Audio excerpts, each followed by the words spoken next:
ನಮಸ್ಕಾರ ಸ್ನೇಹಿತರೆ, ಎಲ್ಲರಿಗೂ ನಿಮ್ಮ ಅಡುಗೆ ಸಖಿ ಚಾನಲ್ಗೆ ಸ್ವಾಗತ. ನನ್ನ ಚಾನಲ್ಗೆ ಸಬ್ಸ್ಕ್ರೈಬ್ ಆದವರಿಗೆ ವಂದನೆಗಳು. ಇವತ್ತು ಸೌತೆಕಾಯಿ ಕೋಸಂಬರಿ ಹೇಗೆ ಮಾಡಬೇಕೆಂದು ತೋರಿಸಿಕೊಡುತ್ತೇನೆ. ಸೌತೆಕಾಯಿ ಕೋಸಂಬರಿ ಮಾಡಲು ಬೇಕಾದ ಪದಾರ್ಥಗಳು: 1 kg ಸೌತೆಕಾಯಿ, ರುಚಿಗೆ ತಕ್ಕಷ್ಟು ಉಪ್ಪು, 5 ಹಸಿರು ಮೆಣಸಿನಕಾಯಿ, ತೆಂಗಿನಕಾಯಿ ತುರಿ 1 ಸಣ್ಣ ಬೌಲ್, ಕಾಳು ಮೆಣಸಿನ ಪುಡಿ 1 ಸ್ಪೂನ್, ಕೊತ್ತಂಬರಿ. ಎಲ್ಲ ಸೌತೆಕಾಯಿಯ ಸಿಪ್ಪೆಯನ್ನು ಎರೆದುಕೊಳ್ಳಬೇಕು.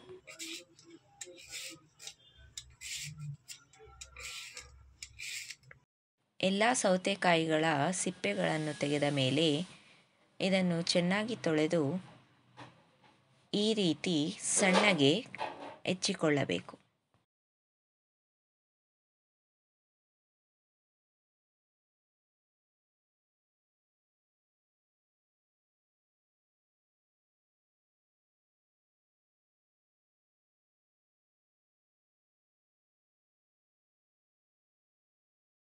ಹೆಚ್ಚಿಕೊಂಡಿರುವಂಥ ಎಲ್ಲ ಸೌತೆಕಾಯಿ ಹೋಳುಗಳನ್ನು ಮಿಕ್ಸಿಂಗ್ ಬೌಲ್ಗೆ ಹಾಕಿಕೊಂಡು ಹಸಿರು ಮೆಣಸಿನಕಾಯಿ, ತೆಂಗಿನಕಾಯಿ ತುರಿ,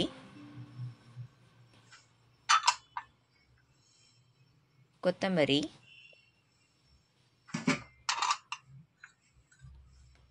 ರುಚಿಗೆ ತಕ್ಕಷ್ಟು ಉಪ್ಪು,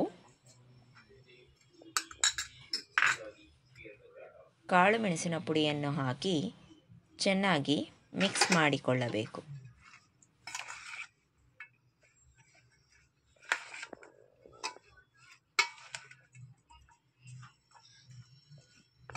ಈಗ ಸೌತೆಕಾಯಿ ಕೋಸಂಬರಿ ಸವಿಯಲು ಸಿದ್ಧ.